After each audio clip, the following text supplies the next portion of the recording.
दोस्तों, आप सभी का हार्दिक स्वागत है। मैं हूं आपका साथी, आपका दोस्त। मेरा नाम है प्रियांशु झा। आशा करता हूं आप सभी स्वस्थ होंगे, मस्त होंगे और अपने-अपने कार्यों में व्यस्त होंगे। मेरे पीछे एक बड़ा खूबसूरत सा जो चर्च देख रहे हैं, ये ब्राज़ील के एक छोटे से शहर का है।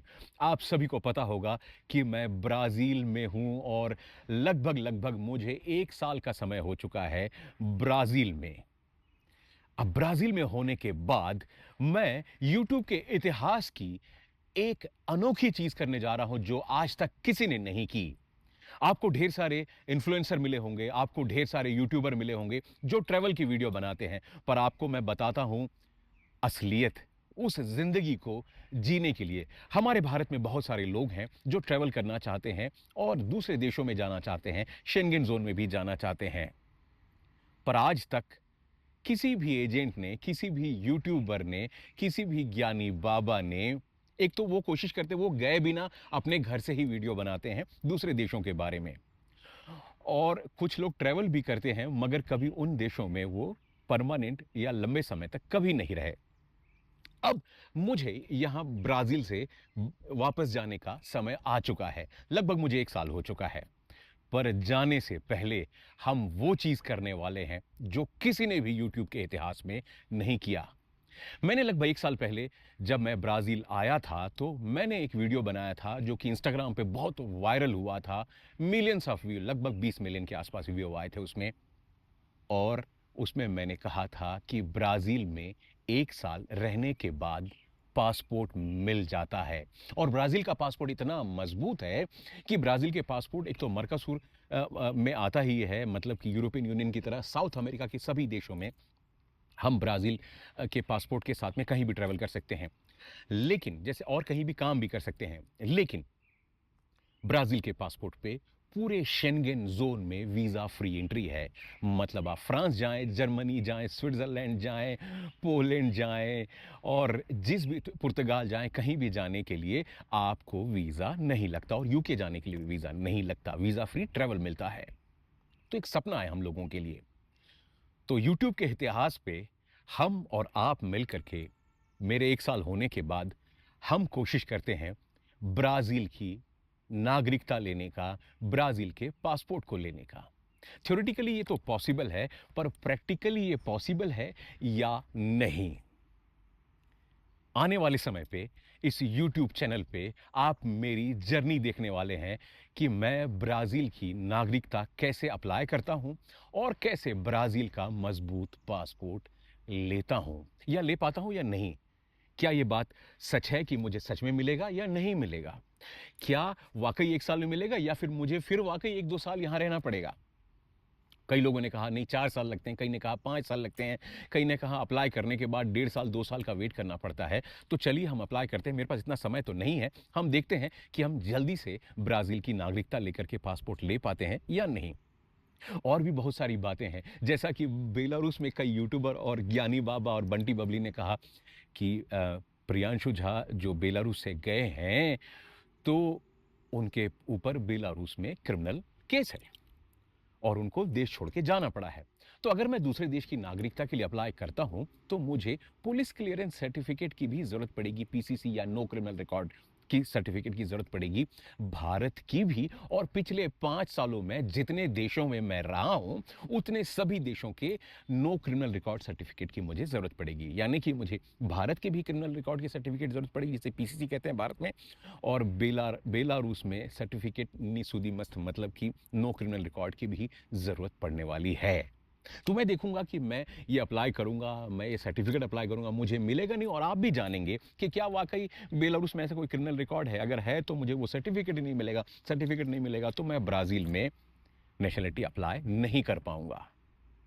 तो आप सभी के लिए जिनके जिंदगी में सपना है, क्योंकि आज तक यूट्यूबरों ने आपको घूमना दिखाया, एजेंटों ने बताया कि वीजा कैसे लेते हैं, पर आज तक किसी ने भी आपको नहीं बताया कि दूसरे देश की नागरिकता कैसे लेते हैं।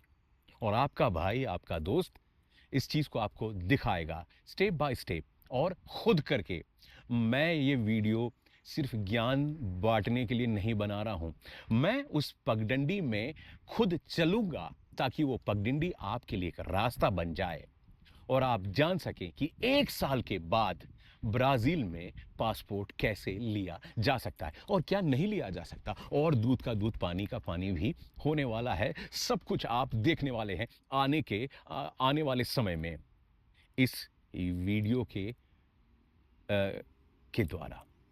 तो देखते हैं, समझते हैं, जानते हैं कि आपका साथी, आपका दोस्त प्रियांशु झा क्या वाकई 1 साल में ब्राज़ील की नागरिकता ले पाता है या नहीं ले पाता? क्या मुझे बेलारूस से नो क्रिमिनल रिकॉर्ड का सर्टिफ़िकेट मिलता है? क्योंकि जब मैं प आपको आप सभी को तो पता ही होगा कि जब मैं पहली बार आया, तो मेरे पास ब्राज़ील का अभी भी मेरे पासपोर्ट पे 5 साल का मल्टीपल एंट्री वीज़ा है। और ब्राज़ील पहुँचते ही मुझे लगभग 2 महीने के बाद ब्राज़ील का पीआर मिल गया था। पीआर मतलब ग्रीन कार्ड की तरह एक ऐसा कार्ड होता है जो कि अगले 9 साल के लिए और पूरी ज़िंदगी के लिए वैलिड होता है। मैं आपको दिखाता हूँ कि ब्राज़ील का पीआर कैसे होता है। तो ब्राज़ील का पीआर मैंने लिया, आप देख सकते हैं ये ब्राज़ील का पीआर है जिसे कि रेसिडेंटे कहते हैं। और ये ब्राज़ील का पीआर मैंने अ, आप समझें कि ये है ब्राज़ील का पीआर जो मैंने लिया और ये 9 साल के लिए वैलिड है। अब 1 साल के बाद मैं पासपोर्ट अप्लाई करने वाला हूँ। क्या मैं पासपोर्ट अप्लाई कर पाऊँगा? क्या मुझे मिलेगा? क्या बेलारूस वाले मुझे नो क्रिमिनल रिकॉर्ड सर्टिफ़िकेट देंगे? हालाँकि एक नो क्रिमिनल रिकॉर्ड सर्टिफ़िकेट मुझे पीआर के वक़्त भी लगा था, जब मैं आया था, लेकिन लोग कह सकते हैं कि उस समय तो मैं नया-नया था, तो इसलिए बेलारूस में शायद मुझे मिल गया होगा, तो वो मुझे जमा किया। लेकिन अब मुझे एक नया नो क्रिमिनल रिकॉर्ड सर्टिफ़िकेट चाहिए और अगर बेलारूस में मेरे ऊपर कोई केस चल रहा होगा, तो वो मुझे नहीं मिलेगा। तो इन सभी चीज़ों को देखते हुए और झेलते हुए चलिए एक नए सफ़र पे चलते हैं। इस नए सफ़र पे जिसके बारे में आपसे कोई बात नहीं करता, एक ऐसा नया सफ़र जिसके बारे में कोई आपको नहीं बताएगा, कोई यूट्यूबर नहीं बताएगा। यूट्यूबर दिखाएगा किसी हॉस्टल में कैसे रुकें, वीज़ा कैसे मिले, इमिग्रेशन में क्या हुआ, इमिग्रेशन में मुझे धक्का मारा या नहीं मारा, मुझे पीटा मारा, जो भी किया, पर कोई नहीं बताएगा कि किसी ऐसे देश की नागरिकता कैसे लें जिसको पूरे शेंगेन में वीज़ा फ्री एंट्री है। पूरे यूके में जाने के लिए उसे वीज़ा नहीं लगता। और मज़े की आप मुझसे पूछेंगे कि मैंने ब्राज़ील क्यों चुना? मैं बेलारूस में पिछले 14 साल से रह रहा हूँ, तो मैं बेलारूस में मेरा परिवार है, बच्चे हैं, तो मैंने बेलारूस की नागरिकता क्यों नहीं ली और ब्राज़ील की क्यों लेना चाहता हूँ? देखिए, बेलारूस एक बहुत ही हार्ट ऑफ द यूरोप है, लेकिन बेलारूस के पासपोर्ट पे शेंगेन में वीज़ा फ्री एंट्री नहीं है। हालांकि बेलारूस का पासपोर्ट भारत के पासपोर्ट के मुकाबले रैंकिंग में ऊपर ज़रूर है। जैसे बेलारूस में ब्राज़ील के लिए वीज़ा नहीं लगता। जब हम यहाँ आए तो मेरे बच्चों को ब्राज़ील का वीज़ा नहीं लगा, मुझे ब्राज़ील का वीज़ा लेना पड़ा। बेलारूस के पासपोर्ट पे पेरू का वीज़ा नहीं लगता, बेलारूस के पासपोर्ट पे अर्जेंटीना का वीज़ा नहीं लगता। तो ऐसे बहुत सारे, लेकिन बेलारूस के पासपोर्ट पे शेंगेन का वीज़ा लगता है। तो मेरे लिए ये कोई बहुत बड़ा बेनिफिशियल नहीं था। बेलारूस का पीआर है, वो मेरे लिए इनफ था। हाँ, लेकिन ब्राज़ील का पासपोर्ट मेरी ज़िंदगी में बड़ा परिवर्तन लाएगा अगर मुझे मिल जाता है। क्यों? क्योंकि मैं बेलारूस में रहते हुए पूरे शेंगेन में बाय रोड एंट्री कर सकूँगा और मुझे वीज़ा के लिए किसी भी एम्बेसी के आगे गिड़गिड़ाने की ज़रूरत नहीं पड़ेगी। और मेरा जो सपना है पूरी दुनिया को देखने का एक मजबूत पासपोर्ट के साथ में, वो मैं देख सकूँगा। और ब्राज़ील जो है वो ब्रिक्स का हिस्सा है, मतलब भारत का दोस्त भी है, रशिया का भी दोस्त है। और ब्राज़ील इतना बैलेंस्ड है कि ब्राज़ील के पासपोर्ट पे वेस्टर्न कंट्रीज यानी कि शेंगेन में भी वीज़ा फ्री है, प्लस ब्राज़ील के पासपोर्ट पे बेलारूस में भी वीज़ा फ्री है और ब्राज़ील के पासपोर्ट पे रशिया भी वीज़ा फ्री है, जापान भी वीज़ा फ्री है। तो एक बड़ा मजबूत पासपोर्ट है। अगर ये पासपोर्ट आता है तो मेरी ज़िंदगी में हाँ, ये परिवर्तन लाएगा और मैं एक नई अपॉर्चुनिटी बनाऊंगा मेरे आने वाले परिवार के लिए। बाद में मेरे बच्चे अगर आगे बढ़ कर के एक मजबूत पासपोर्ट लेना चाहेंगे तो वो ले सकें। अब आप कहते हैं मैं भारत से इतना प्यार करता हूँ, लेकिन मैं फिर दूसरा देश की नागरिकता लेने की बात क्यों करता हूँ? वो इसलिए, एक तो मुझे 15 साल से ऊपर का समय हो चुका है भारत छोड़े हुए। मैं विदेश में ही रहता हूँ, मेरा परिवार भी विदेश का ही है। मेरे परिवार में मेरे बच्चों के दूसरे पासपोर्ट है, मेरी घरवाली का पासपोर्ट भी दूसरा है।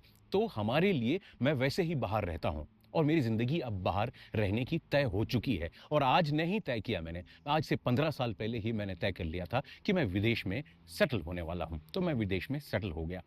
भारत से मैं उतना ही प्यार करता हूँ जितना अक्षय कुमार करते हैं, क्योंकि वो भी एक ज़माने में कैनेडियन नागरिक थे। तो मैं भी अगर भारत की नागरिकता छोड़ता हूँ, तो मैं ओसीआई कार्ड लेकर के भारत में रह सकूँगा अगर मैं रहना चाहूँगा तो, जो कि मेरे बच्चों को भी मैं दिलाने वाला हूँ। जितने भी विदेशी महिलाओं से शादी करते हैं, जिनके बच्चे विदेशी पासपोर्ट वाले होते हैं, ऐसे करते हैं। हमारे देश के बड़े मंत्री, नेता और बड़े-बड़े डिप्लोमैट्स भी ऐसा कर चुके हैं। तो मेरे लिए तो ये मेरी बात है कि मैं क्यों दूसरे देश की नागरिकता लेना चाहता हूँ और मुझे एक फ्रीडम चाहिए ट्रैवल के लिए। मैं थक गया हूँ हर जगह जा करके, हर एम्बेसी में जाके गिड़गिड़ा करके और अपने जूते का नंबर भी बता के, जूते का नंबर का मतलब ये हो गया कि फाइनेंशियल दिखाओ, बैंक दिखाओ, जॉब का लेटर दिखाओ, ये लेटर दिखाओ। मैं इससे थक चुका हूँ। क्योंकि जब भी मैं ट्रैवल करना चाहता हूँ, जब भी मुझे शेंगन का वीज़ा, मुझे हालाँकि 7 या 8 बार मिल चुका है, लेकिन जब भी मिलता है, कभी मुझे 3 महीने से ज़्यादा का नहीं मिला। कभी 20 दिन का मिलता है, कभी 1 महीने का, कभी 2 महीने का, कभी 3 महीने का। 3 या 4 महीने ज़्यादा नहीं मिला और हर बार मुझे 6-7 बार ये शेंगन वीज़ा लेना पड़ा है। जब भी ट्रैवल करने से पहले तैयारी करनी पड़ती है। जबकि मैं चाहता हूँ कि मैं गाड़ी उठाऊँ और ठक से जो है यूरोप चला जाऊँ। बेलारूस के जस्ट बगल में 1 डेढ़ घंटे पे आप दूसरे देश की राजधानी में होते हैं। तो ये मेरा सपना है और मैं पूरी दुनिया देखना चाहता हूँ और पूरी दुनिया देखने के लिए मुझे एक मजबूत पासपोर्ट की ज़रूरत है। और आप भी मेरे कई ऐसे साथी होंगे जिनको एक मजबूत पासपोर्ट की ज़रूरत है। हालाँकि जिस कैपेसिटी का ब्राज़ील का पासपोर्ट है, सेम कैपेसिटी के पासपोर्ट जो सेंट किट्स एंड नेविस है और बहुत सारे ऐसे आइलैंड नेशंस हैं, वहाँ पे आप सीबीआई प्रोग्राम मतलब सिटीज़नशिप बाय इन्वेस्टमेंट के थ्रू ले सकते हैं। लेकिन 2 से ढाई लाख डॉलर आपको खर्च करने पड़ते हैं। लगभग 2 करोड़ रुपए आपको खर्च करने पड़ेंगे और जितने भी परिवार के मेंबर जोड़ते जाएँगे और पैसे बढ़ते जाएँगे।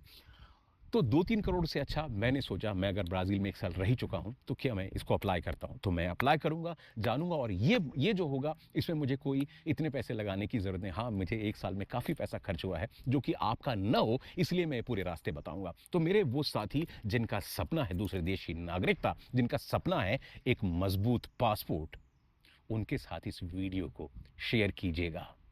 ऐसी अनोखी बात इस यूट्यूब पे आज तक किसी ने नहीं बताई है।